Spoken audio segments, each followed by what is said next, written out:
lagi dengan Tendir Mingguan UKM Wapim. Kali ini kita akan ngebahas materi fundamental accounting 1 tentang perusahaan dagang.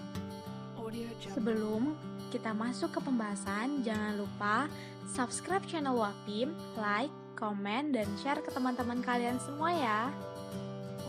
Apa sih yang dimaksud dengan perusahaan dagang? Jadi, perusahaan dagang merupakan perusahaan yang aktivitas utamanya membeli, menyimpan, dan menjual kembali barang dagangan tanpa memberikan nilai tambah terhadapnya. Yang dimaksud dengan nilai tambah itu merupakan pengolahan atau mengubah bentuk sedemikian rupa sehingga memiliki nilai jual yang tinggi. Perusahaan dagang dalam suatu aktivitas operasionalnya mendapatkan pendapatan, namun pendapatan yang didapatkan berasal dari transaksi jual beli barang. Selanjutnya, ciri-ciri perusahaan dagang. Perusahaan dagang bisa dibedakan dari jenis lain dengan melihat ciri-ciri khusus yang melekat pada perusahaan dagang. Yang pertama, pendapatan utama dari penjualan barang dagangan. Yang kedua, biaya utamanya berasal dari harga pokok barang yang terjual dan biaya usaha lainnya. Yang ketiga, sebagai perantara antara produsen dan konsumen. Yang keempat, tujuan utamanya mencari laba dengan cara menjual barang dagangan harga lebih tinggi dibandingkan dengan harga belinya. Yang kelima, terdapat akun persediaan barang dagangan. Yang keenam, antara barang yang dibeli dan barang yang dijual sama atau tidak ada perubahan. Selanjutnya, kegiatan utama perusahaan dagang. Yang pertama ada pembelian. Kegiatan pembelian pada perusahaan dagang meliputi pembelian aktiva perusahaan, pembelian barang dagangan, dan pembelian barang lainnya yang berkaitan dengan kegiatan usaha tersebut. Yang kedua, pengeluaran uang. Pengeluaran uang digunakan untuk membeli barang dan jasa, pembayaran pajak, pelunasan hutang, beban-beban, dan lain-lainnya. Yang ketiga, penjualan. Perusahaan menjual barang dagangan, maka perusahaan akan memperoleh pendapatan. Yang keempat, penerimaan uang. Menjual barang dagangan akan diikuti dengan penerimaan uang. Transaksi penerimaan uang didapat dari pelunasan piutang, penjualan barang dagangan, dan lain-lain. Selanjutnya, macam-macam transaksi yang sering terjadi dalam perusahaan dagang. Yang pertama ada pembelian barang dagangan secara tunai dan pembelian barang secara kredit. Nah, untuk pembelian barang dagangan secara tunai atau secara kredit ini di mana pembelian secara tunai mengakibatkan akun kas berkurang dan akun pembelian bertambah. Transaksi ini akan dicatat pada jurnal umum dengan mendebit akun pembelian dan mengkredit akun kas. Pembelian barang dagangan secara kredit mengakibatkan saldo akun hutang akan bertambah dan akun pembelian bertambah. Transaksi ini akan dicatat pada jurnal umum dengan mendebit akun pembelian dan mengkredit akun hutang usaha. Lalu ada retur pembelian. Retur pembelian adalah akun untuk mencatat pengembalian sebagian atau seluruh barang yang telah dibeli oleh perusahaan kepada pihak penjual. Transaksi ini terjadi antara lain karena perusahaan menerima barang itu dalam keadaan rusak atau tidak sesuai dengan pesanan. Jika pembelian dilakukan secara tunai, maka retur pembelian akan mengakibatkan akun kas bertambah dan retur pembelian bertambah. Sementara jika pembelian dilakukan secara kredit, maka akun retur pembelian mengakibatkan akun hutang dagangan berkurang dan akun retur pembelian bertambah. Lalu, potongan pembelian. Potongan pembelian diperoleh apabila pembayaran dilakukan sesuai dengan syarat pembayaran tertentu. Potongan pembelian mengakibatkan akun hutang dagangan berkurang, akun kas tetap, dan akun potongan pembelian bertambah. Transaksi akan dicatat pada jurnal umum dengan mendebit akun hutang dagangan dan mengkredit akun kas dan akun potongan pembelian. Lalu, ada beban angkut pembelian atau penjualan. Beban angkut pembelian atau penjualan ini tergantung pada syarat penyerahan barang. Syarat penyerahan barang memuat persetujuan atau kesepakatan antara pembeli dengan penjual mengenai tempat serta tanggung jawab atas barang yang akan diserah terimakan. Dengan kata lain, syarat ini siapa yang akan menanggung beban angkut dan resiko atas barang tersebut mulai dari gudang penjual sampai gudang pembeli. Selanjutnya, penjualan barang dagangan secara tunai. Penjualan barang dagangan secara tunai ini mengakibatkan akun kas dan penjualan bertambah. Transaksi ini akan dicatat pada jurnal umum dengan mendebit akun kas dan mengkredit akun penjualan. Lalu, untuk penjualan barang dagangan secara kredit, di mana penjualan barang dagangan secara kredit mengakibatkan akun piutang dagangan bertambah dan akun penjualan juga bertambah. Transaksi ini akan dicatat pada jurnal umum dengan mendebit akun piutang dagang dan mengkredit akun penjualan. Lalu ada retur penjualan. Retur penjualan merupakan akun untuk mencatat penerimaan kembali sebagian atau seluruh barang yang telah terjual dari konsumen kepada perusahaan.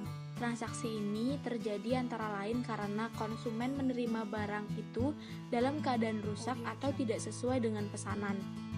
Jika penjual dilakukan secara tunai, maka retur penjualan akan mengakibatkan akun kas berkurang dan akun retur penjualan akan bertambah. Jika penjualan dilakukan secara kredit, maka retur penjualan akan mengakibatkan akun piutang berkurang dan akun retur penjualan akan bertambah. Selanjutnya ada potongan penjualan. Potongan penjualan adalah di mana potongan penjualan itu terjadi karena pembeli memanfaatkan syarat pembayaran tertentu sehingga pembelian itu mendapatkan potongan harga. Potongan penjualan dengan demikian akan mengurangi akun kas. Transaksi ini akan dicatat pada jurnal umum dengan mendebit akun kas dan akun potongan penjualan dan mengkredit akun piutang dagang. Selanjutnya ada syarat pembayaran barang dagangan. Pada saat transaksi penjualan dan pembelian barang dagangan, kita akan menggunakan penjualan secara tunai atau secara kredit. Yang pertama ada tunai atau kontan adalah pembayaran yang dilakukan saat terjadinya transaksi baik melalui cek atau giro biliet maupun secara langsung dengan uang tunai. Lalu N/30. N adalah singkatan dari neto. N/30 artinya pembayaran harus dilakukan paling lambat 30 hari setelah terjadinya transaksi. Lalu ada N/IOM atau end of month. Artinya pembayaran harus dilakukan paling lambat akhir bulan. Lalu ada N/10 EOM. Artinya pembayaran harus dilakukan paling lambat 10 hari setelah akhir bulan. Lalu yang terakhir ada 2/10 N/30, di mana artinya apabila pembayaran dilakukan dalam waktu kurang atau sama dengan 10 hari setelah tanggal terjadi transaksi, mendapat potongan sebesar 2% dan jangka waktu kredit selama 30 hari. Selanjutnya adalah metode pencatatan. Jadi, untuk metode pencatatan ini baik dari perusahaan jasa, perusahaan dagang, ataupun perusahaan manufaktur, biasanya ada dua metode pencatatan yang digunakan, ada perpetual dan periodik. Dan untuk perbedaannya, pada metode pencatatan perpetual, rekening yang digunakan segala transaksi yang berhubungan dengan pembelian dimutasi pada rekening persediaan barang dagangan. Jadi maksudnya adalah setiap transaksi yang berhubungan dengan pembelian itu akun pembelian diganti dengan akun persediaan barang dagangan. Dan yang kedua tidak ada jurnal penyesuaian pada akhir periode. Lalu untuk metode pencatatan periodik, rekening yang digunakan adalah pembelian, ongkos kirim pembelian atau ongkos angkut pembelian, retur pembelian, potongan pembelian. Untuk mengetahui persediaan akhir memerlukan perhitungan fisik dan memerlukan jurnal penyesuaian. Oke, selanjutnya kita akan masuk pada contoh transaksi pembelian barang dagangan secara tunai. Pada tanggal 9 Maret 2008 dibeli barang dagangan dari toko Fajar Jaya seharga Rp750.000. Untuk metode perpetual dicatat dengan persediaan barang dagangan debit senilai Rp750.000 dan kas kredit senilai Rp750.000. Untuk metode periodik menggunakan akun pembelian senilai Rp750.000 debit dan kas senilai Rp750.000 kredit. Selanjutnya kita akan masuk ke contoh transaksi pembelian barang dagangan secara kredit. Untuk transaksi ini kita langsung menyatukan antara pembelian secara kredit, retur pembelian dan juga pelunasannya. Pada tanggal 9 Maret 2008 dibeli barang dagangan dari toko Fajar Jaya seharga Rp1 juta dengan syarat 2/10 N/30. Pada tanggal 15 Maret 2008 dikembalikan barang dagangan dari toko Fajar Jaya atas pembelian barang dagangan pada tanggal 9 Maret 2008 seharga Rp200.000. Pada tanggal 18 Maret 2008 dibayar kepada toko Fajar Jaya atas pembelian barang dagangan pada tanggal 9 Maret 2008. Selanjutnya kita masuk ke jurnal umum. Untuk transaksi pertama, pada tanggal 9 Maret 2008 dibeli barang dagangan dari toko Fajar Jaya seharga Rp1 juta dengan syarat 2/10 N/30. Pada transaksi ini akan mengakibatkan saldo hutang akan bertambah dan akun pembelian bertambah. Untuk pencatatan jurnal umumnya ada mendebit akun pembelian dan mengkredit akun hutang. Untuk metode perpetual, di mana akun pembelian itu harus dimutasikan pada akun persediaan barang dagangan senilai Rp1 juta debit dan hutang usaha kredit senilai Rp1 juta. Dan untuk pencatatan periodik, dengan mendebit akun pembelian senilai Rp1 juta dan mengkredit akun hutang usaha senilai Rp1 juta.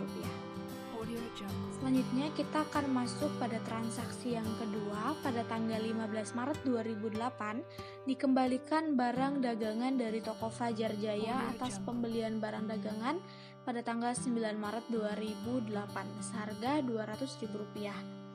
Karena ini merupakan transaksi retur pembelian, maka akan mengakibatkan akun hutang usaha berkurang dan akun retur pembelian bertambah. Untuk pencatatan metode perpetual, hutang usaha debit senilai Rp200.000 dan persediaan barang dagangan senilai Rp200.000 kredit. Kenapa persediaan barang dagangan yang digunakan pada kredit? Karena untuk akun retur pembelian itu berhubungan dengan pembelian, dan di mana metode perpetual ini setiap transaksi yang berhubungan dengan akun pembelian akan dimutasi pada akun persediaan barang dagangan. Dan untuk metode periodik, hutang usaha senilai Rp200.000 debit dan retur pembelian kredit senilai Rp200.000. Selanjutnya, transaksi ketiga pada tanggal 18 Maret 2008 dibayarkan kepada toko Fajar Jaya atas pembelian barang dagangan pada tanggal 9 Maret 2008. Untuk jurnal perpetualnya, hutang usaha debit senilai Rp800.000, persediaan barang dagangan kredit senilai Rp16.000 dan kas kredit senilai Rp784.000. Untuk nilai hutang usaha Rp800.000 itu didapat dari pembelian pada saat tanggal 9 Maret dan dikurang terhadap retur pembelian yang terjadi pada tanggal 15 Maret. Jadi 1 juta dikurang 200.000 sama dengan Rp800.000. Untuk persediaan barang dagangan di situ merupakan potongan pembelian yang dimana jika metode perpetual, semua akun yang berhubungan dengan pembelian maka diubah ke akun persediaan barang dagangan. Untuk perhitungannya, Rp800.000 dikalikan dengan 2% senilai Rp16.000. Mengapa bisa terjadi potongan? Karena pada saat pelunasan kepada toko Fajar Jaya pada tanggal 18 Maret itu masuk ke dalam syarat 2/10 N/30. Makanya pada tanggal 18 pada saat pembayaran itu mereka mendapatkan potongan 2%. Lalu untuk metode periodik dengan jurnal hutang usaha debit senilai Rp800.000 dan potongan pembelian kredit senilai Rp16.000 dan kas kredit senilai Rp784.000. Selanjutnya, beban angkut pembelian atau penjualan. Untuk beban angkut di sini kita menggunakan dua, yaitu FOB shipping point dan juga FOB destination point. Untuk FOB shipping point itu apabila terjadi pembelian barang dari penjual dan seandainya barang terkait masih dalam perjalanan menuju tempat pembeli, barang dalam perjalanan tersebut adalah barang milik pembeli. Meskipun pada saat tutup buku barang tersebut belum diterima, sudah harus dicatat sebagai persediaan. Dan dapat diartikan bahwa biaya angkut atau ongkos kirim barang dari gudang penjual ke gudang pembeli menjadi tanggung jawab pembeli. Dan untuk FOB destination point, apabila terjadi pembelian dan barang tersebut masih dalam perjalanan ke tempat pembeli, barang dalam perjalanan tersebut masih milik penjual. Pada saat akhir tahun, buku barang tersebut belum diterima, maka nilai barang tersebut tidak boleh dimasukkan sebagai persediaan oleh perusahaan pembeli pada neraca akhir tahun. Atau bisa dikatakan bahwa biaya angkut atau ongkos kirim barang dari gudang penjual ke gudang pembeli menjadi tanggung jawab si penjual. Selanjutnya, sebagai contoh beban angkut pembelian pada metode FOB shipping point, PT Wapi membeli barang dagangan dari CV Lembaga secara kredit senilai Rp1.500.000, sedangkan syarat pembayaran FOB shipping point dan pembayaran jasa transportasi senilai Rp100.000. Pada transaksi pembelian barang dagangan ini, dengan pembayaran FOB shipping point atas biaya jasa transportasi, maka kita sebagai yang membeli harus menanggung biaya transportasi tersebut. Jadi, untuk metode perpetual dengan jurnal persediaan barang dagangan senilai Rp1.600.000 debit dan hutang dagang senilai Rp1.600.000 kredit. Pada metode perpetual ini, untuk biaya transportasi itu akunnya dipindahkan ke akun persediaan barang dagangan. Makanya untuk persediaan barang dagangannya senilai Rp1.500.000 ditambah dengan Rp100.000 sama dengan Rp1.600.000. Dan untuk metode periodik, pembelian senilai Rp1.500.000 debit dan biaya transportasi senilai Rp100.000 debit dan hutang dagang senilai Rp1.600.000 kredit. Selanjutnya, kita masuk ke contoh beban angkut pembelian FOB destination point. PT Maju Bersama membeli barang dagangan secara tunai ke toko sebelah senilai Rp1.500.000 dengan syarat FOB destination. Biaya jasa transportasi senilai Rp100.000. Pada transaksi ini, kita menggunakan FOB destination point di mana untuk biaya jasa transportasi yang menanggung adalah penjual, maka untuk jurnal ini kita tidak usah memasukkan biaya transportasi pada jurnal.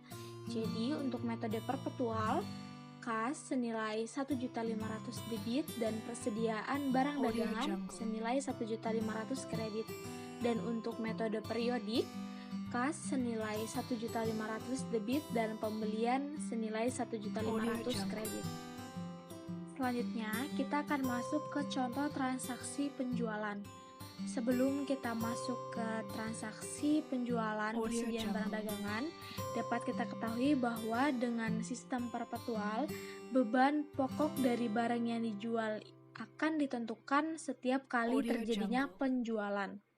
Perlu diperhatikan bahwa dalam pencatatan penggunaan sistem perpetual, akun pembelian, retur pembelian, potongan pembelian, dan akun biaya angkut pembelian tidak akan digunakan.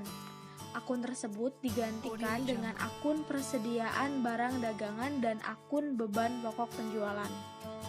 Jadi, untuk transaksi kali ini, pada tanggal 2 Mei 2008 dijual barang dagangan kepada toko Jaya Abadi Jakarta dengan tunai seharga Rp6 juta.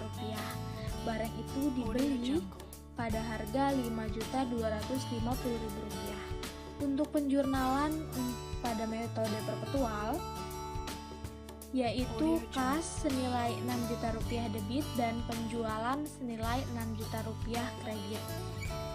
Selain itu, kita juga menjurnal beban pokok penjualan senilai Rp5.250.000 pada persediaan barang dagangan senilai Rp5.250.000. Dan untuk pencatatan periodik, yaitu dengan kas debit senilai Rp6 juta dan penjualan kredit senilai Rp6 juta. Selanjutnya, kita akan masuk ke contoh transaksi penjualan barang dagangan secara kredit. Untuk contoh soal transaksi ini, kita akan menggabungkan jurnal penjualan secara kredit dan juga retur penjualan serta pelunasan barang dagangan. Untuk yang pertama, pada tanggal 4 Mei 2008 dijual barang dagangan seharga Rp5.500.000 secara kredit kepada toko Madiun dengan syarat pembayaran 3/10 N/30 dengan beban pokok penjualan senilai Rp3.750.000. Yang kedua, pada tanggal 7 Mei 2008 dikembalikan barang dagangan dari toko Madiun atas penjualan barang dagangan pada tanggal 4 Mei 2008 seharga Rp250.000 dan barang tersebut dulunya senilai Rp190.000. Dan yang transaksi ketiga, pada tanggal 9 Mei 2008 diterima pembayaran dari toko Madiun atas penjualan barang dagangan pada tanggal 4 Mei 2008. Kita masuk ke jurnal umum transaksi pertama. Pada tanggal 4 Mei 2008 dijual barang dagangan seharga Rp5.500.000 secara kredit kepada toko Madiun dengan syarat pembayaran 3/10 N/30 dengan BPP senilai Rp3.750.000. Untuk penjurnalan menggunakan metode perpetual, yaitu piutang usaha senilai Rp5.500.000 debit dan penjualan senilai Rp5.500.000 kredit. Setelah itu menjurnal beban pokok penjualan senilai Rp3.750.000 debit dan sediaan barang dagangan senilai Rp3.750.000 kredit. Dan untuk metode pencatatan periodik, yaitu piutang usaha senilai Rp5.500.000 debit dan penjualan Rp5.500.000 kredit.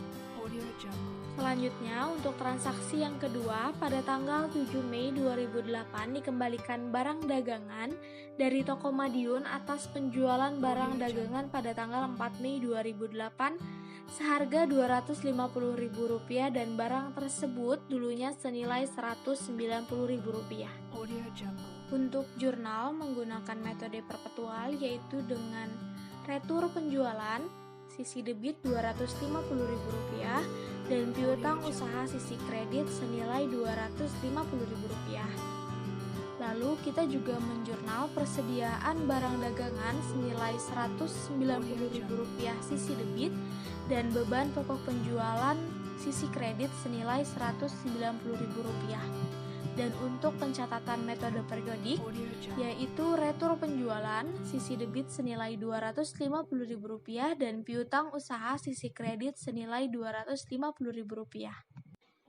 Selanjutnya kita masuk ke transaksi yang ketiga pada tanggal 9 Mei 2008 diterima pembayaran dari toko Madiun atas penjualan barang dagangan pada tanggal 4 Mei 2008. Untuk jurnal umum metode perpetual dapat kita catat dengan kas sisi debit senilai Rp5.095.500 dan potongan penjualan sisi debit senilai Rp157.500 dan piutang usaha sisi kredit senilai Rp5.250.000. Pada akun piutang usaha senilai Rp5.250.000 berkurang karena pada tanggal 7 Mei terjadi retro penjualan yang dimana membuat barang itu dikembalikan dan mengurangi piutang usaha milik toko Madiun. Dan potongan penjualan senilai Rp157.500 didapat dari Rp5.250.000 dikalikan dengan 3%, yaitu hasilnya adalah Rp157.500. Karena pada tanggal 9 Mei masih termasuk ke dalam syarat pelunasan 3/10 N/30, yang dimana jika pelunasan terjadi setelah kurang dari atau sama dengan 10 hari, maka akan mendapatkan potongan 3%. Lalu untuk pencatatan metode periodik, yaitu kas senilai Rp5.095.500 sisi debit dan potongan penjualan senilai Rp157.500 sisi debit dan piutang usaha senilai Rp5.250.000 sisi kredit. Oke, materi kita hari ini sampai di sini dulu. Semoga dapat dipahami dan bermanfaat bagi kita semua. Kalau kalian masih penasaran sama video selanjutnya dan video-video lainnya, kalian harus banget klik lonceng notifikasinya ya. Sampai jumpa di video lainnya. Bye-bye.